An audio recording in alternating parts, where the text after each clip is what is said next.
Isolation में ले जाएंगे या कोविड केयर सेंटर में या अस्पताल ठीक करके ले आएंगे। अपना टारगेट है अपना गांव कोरोना मुक्त। जो कोरोना मुक्त है उनका स्वागत वहां संक्रमण फैलने नहीं रहे। और जहां केस है पॉजिटिव 1 हो 2 हो 5 हो, माइक्रो कंटेनमेंट एरिया बना के उस घर को अलग कर दो, परिवार को समझा दो ताकि वो बाकी लोगों से ना मिले जुले। और जो होम आइसोलेशन में गांव है ना वो जो बाकी सबको हो जाता है।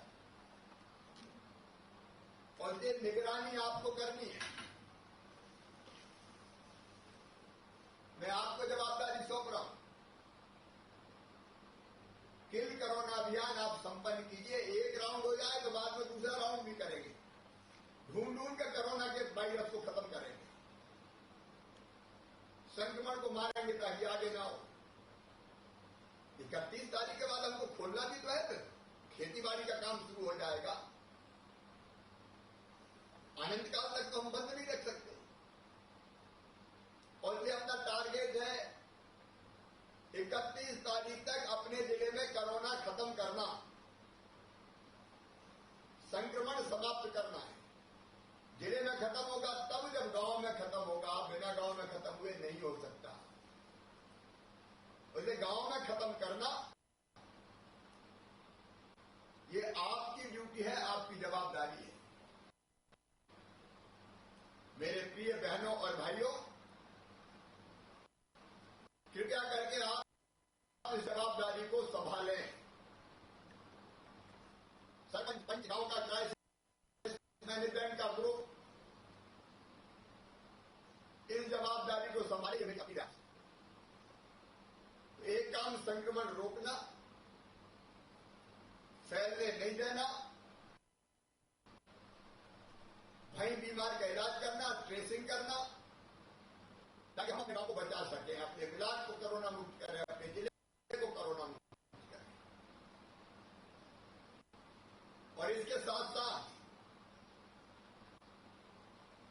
जितनी व्यवस्थाएं हमने की है सरकार,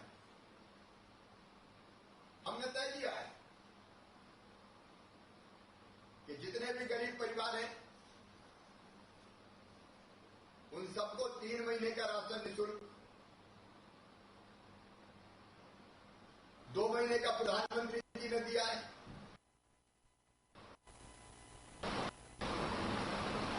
अब ये राशन का वितरण गांव में ढंग से हो जाए, आपकी ड्यूटी है। कोई गरीब वंचित न रह जाए और राशन की दुकान पे भीड़ भी न लगे। बारी बारी से बुला के दें। कौन बनाएगा इसकी व्यवस्था? कोई भोपाल से बन सकती है। इसकी व्यवस्था भी बनाएंगे तो आप बनाएंगे। कोई सर्दी जुकाम बुखार वाला बिना दवाई के ना रहे, कौन देखेगा? सरकार के साथ आप देखेंगे। दवाई के फ्री में किट वितरण करने का काम चल रहा है। वो देखना भी आपका काम है, आपकी ड्यूटी है ताकि अपने भाई बहन ठीक हो जाए, स्वस्थ हो जाए। और क्या राशन की नहीं, अनेकों काम है। किसी गांव में अगर बच्चे अनाथ हो गए हो, माता पिता अभिभावक कोई नहीं है, कहां जाएंगे ऐसे बच्चे? क्या उनको सड़क पे छोड़ दें? उनके लिए मामाएं चिंता मत करना। अनाथ बच्चों को पेंशन बांधी जाएगी, लेकिन उनकी जानकारी आप लीजिए। हमें भेजिए, मैं जल्दी इस योजना को शुरू करना चाहता हूं। 5,000 रुपया महीना पेंशन देंगे, निःशुल्क राशन देंगे, बच्चों के पढ़ाई का इंतजाम करेंगे। आखिर वो अपने बच्चे हैं, मध्य प्रदेश के बच्चे। हम सड़क पर भटकता हुआ इन बच्चों को नहीं छोड़ सकते। अभी हमने तय किया ग्रामीण स्ट्रीट वेंडर के खाते में पैसा डालेंगे, शहरी स्ट्रीट वेंडर के खाते में पैसा डाल दिया, फिर निर्माण श्रमिकों के खाते में पैसा डालेंगे, किसानों के खाते में प्रधानमंत्री जी का भी आ गया और मुख्यमंत्री किसान कल्याण योजना का पैसा भी आ गया। मैंने 1500 करोड़ रुपया से ज्यादा डाले थे, प्रधानमंत्री जी ने अलग डाले। और एक काम और प्रधानमंत्री जी को मैं बधाई देता हूं, डीएपी की दरें बढ़ गई थी, अंतर्राष्ट्रीय कीमतों में वृद्धि हो गई थी, 700 रुपया बोरी बढ़े थे, लगभग 14,500 करोड़ रुपया सब्सिडी देके फिर से 1200 रुपया बोरी ही डीएपी की बिकेगी। खाद की कोई किल्लत नहीं रहने देंगे। समाज के सेल्फ हेल्प ग्रुप की बहनों से बात करने वाले, उनकी भी मदद करना है। संकट के समय गरीबों, किसानों, मध्यम वर्गियों सबकी मदद करनी है और उसमें आपका सहयोग चाहिए। अब जो कोरोना पीड़ितों की इलाज की व्यवस्था की है, निःशुल्क इलाज की, वो भी आप नोट कर लें। सरकारी अस्पतालों में निःशुल्क इलाज हो, सरकार ने कई अस्पताल अनुबंधित किए, उनमें निःशुल्क इलाज होगा। और बाकी जितने प्राइवेट अस्पताल थे वो पैकेज देकर हमने ले लिए। अधिकांश प्राइवेट अस्पताल 80% हमारी योजना में शामिल हो गया, उनको पैसा हम देंगे, पैकेज हम देंगे कोरोना के इलाज के लिए। आयुष्मान कार्ड जिनके पास और जिनके पास आयुष्मान कार्ड नहीं हो और वो गरीब या निम्न मध्यम वर्गीय, उनके बजाय वो निर्देश भी मैंने कलेक्टर को दिए। लेकिन ये इस काम में भी आपका सहयोग चाहिए।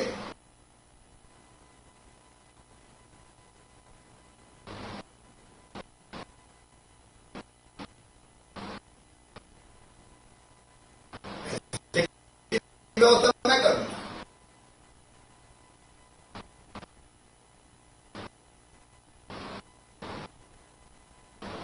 घबरा के कहीं भी भर्ती हो जाते हैं, 1 लाख 2 लाख 3 लाख इस पैकेज के अंतर्गत उनके इलाज की व्यवस्था करनी है ताकि परिवार के अनावश्यक बोझ ना बढ़े। ये ड्यूटी आपको देनी है।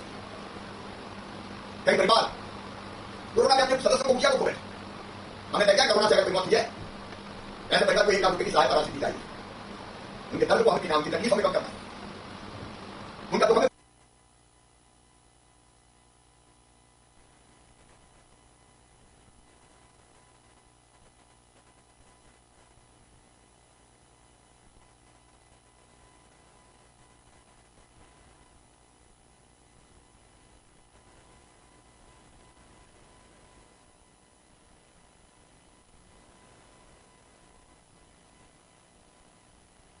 बांटना है। बांटने से तो घर का होता है, उनके संकट में मैं अकेला नहीं छोड़ सकता और इसलिए ये फैसला हमने किया है। अब ये सारी योजनाएं आपके माध्यम से हमको लागू करना है।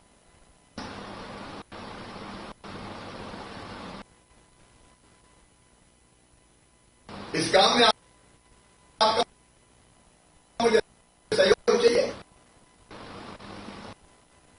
इसकी तैयारी करनी है। ये मतलब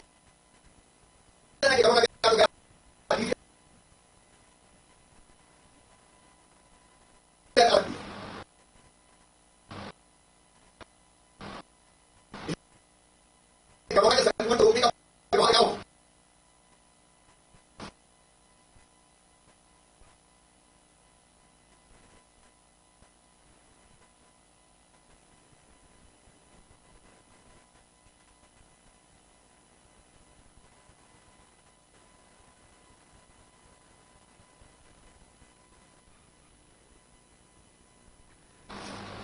उसके बाद चर्चा करना, लेकिन एक लापरवाही करना है। पिछली बार मैंने बहुत कहा, स्वास्थ्य आग्रह करता है, माइक लेकर घूमता फिरा, उनका सामना निर्माण कर सकता है, कोई खास बात नहीं, चलने दे। तो कितनी बड़ी कठिनाई का मतलब सही मत देना, बार बार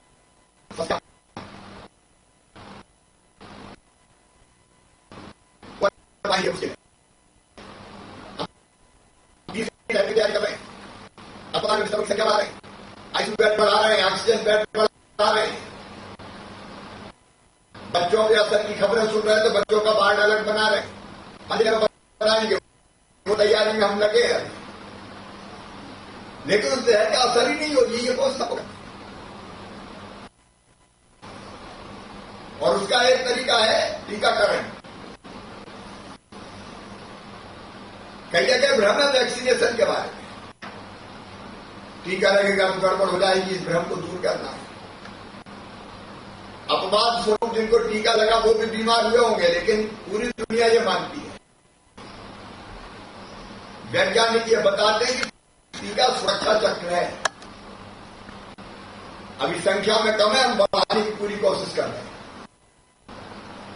लेकिन जितना है उतना भी कहीं टीका नहीं लगेगा।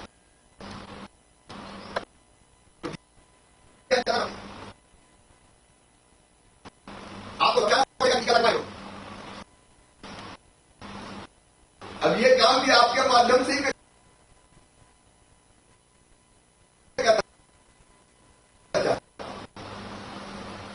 तो टीकाकरण ठीक है, इसकी जवाबदारी आप करें। ये ऊपर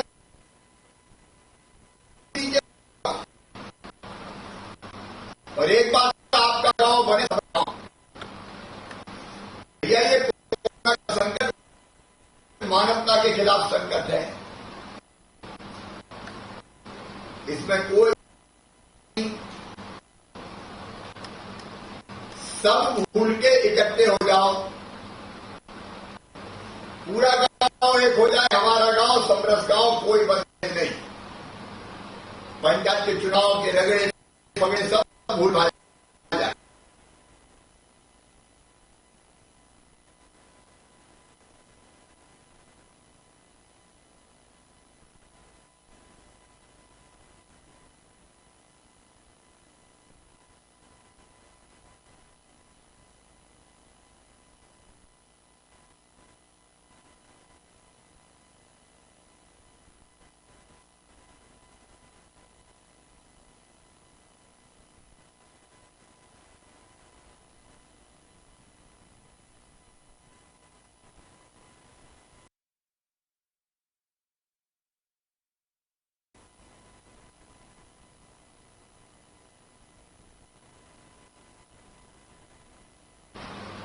आपके साथ मिलकर ही लड़ना है,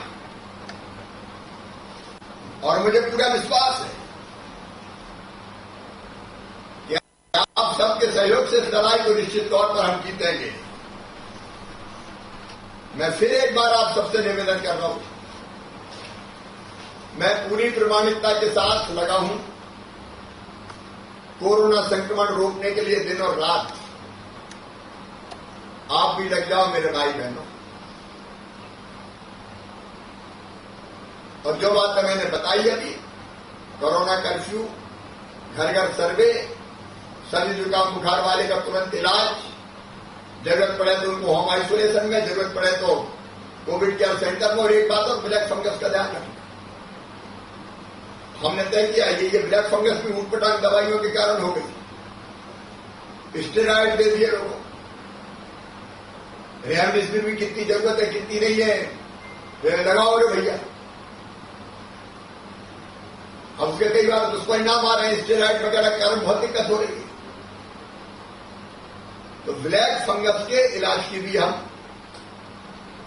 निःशुल्क व्यवस्था करेंगे। वैसा कोई पेशेंट जरा भी समझ में आए तो तत्काल उसको जिला अस्पताल भिजवाएं, ताकि जांच करके हम उसके इलाज की बेहतर व्यवस्था कर सकें।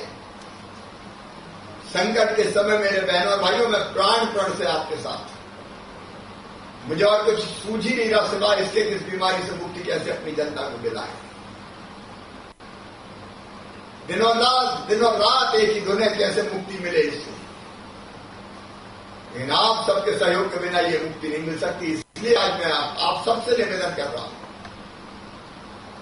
हम सब ठान लें अपने गांव में नहीं घुसने देंगे कोरोना को, क्या तो खत्म करके ही चैन लेंगे। खत्म के तरीके मैंने बताया, होम आइसोलेट करो, अलग थलग करो, दवाइयां दिलवाओ, संक्रमण ना फैल पाए इसका इंतजाम करो। इसको हम समाप्त कर देंगे और कोई रास्ता नहीं है। तो मेरे प्रिय बहनों और भाइयों, आप मेरे सबसे बड़े योद्धा हैं। आपके साथ मिलकर हम लड़ रहे हैं। तो जितनी चीजें मैंने बताई उनको आप जमीन पे क्रियान्वित करो। लड़ना है आपको ही, आपके साथ मैं खड़ा हूं, प्रदेश की सरकार खड़ी है, प्रशासन खड़ा है। ले लो संकल्प कि मेरे गांव में कोरोना खत्म करके ही रहूंगा। और मुझे पूरा विश्वास है 31 तक अगर ये संकल्प सबने ले लिया तो कोरोना मुक्त मध्य प्रदेश कर देंगे और फिर से लोग मुस्कुराएंगे, सामान्य जीवन जिएंगे। शादी विवाह बाकी कार्यक्रम हालांकि बड़ी संख्या के नहीं हो सकते, लेकिन धीरे धीरे फिर अनलॉक करेंगे, खोलेंगे और सामान्य जीवन की तरफ बढ़ेंगे। मुझे पूरा विश्वास है कि हमारे सबसे प्रमुख योद्धा गांव वाले, गांव की क्राइसिस मैनेजमेंट कमेटी ये मिलकर लड़ेगी। पंच सरपंच, स्वयं सहायता समूह महिलाओं के, कोरोना वॉलेंटियर्स गांव गांव में बने और क्राइसिस मैनेजमेंट ग्रुप मिलकर इस संकट को पूरी तरह से समाप्त करेगा।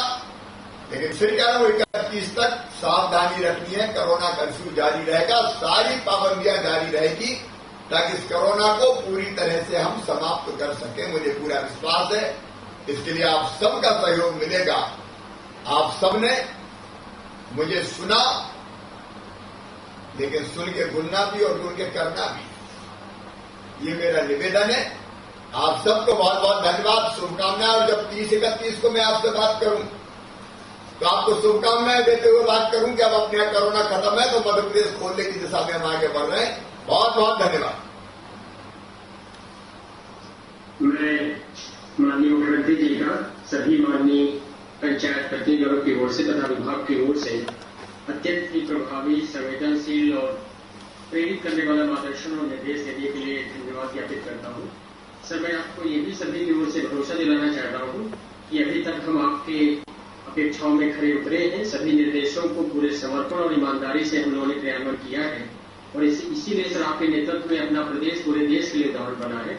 आगे भी जो सर आपने निर्देश दिए हैं तो पूरी ईमानदारी से, जीवटता से और समर्पण से हम सभी लोग क्रियान्वित करेंगे और जैसी अपेक्षा है 31 मई तक ग्रामीण क्षेत्र को कोरोना मुक्त करने का पूरा भरसक और प्रयास करते रहेंगे। बहुत बहुत धन्यवाद।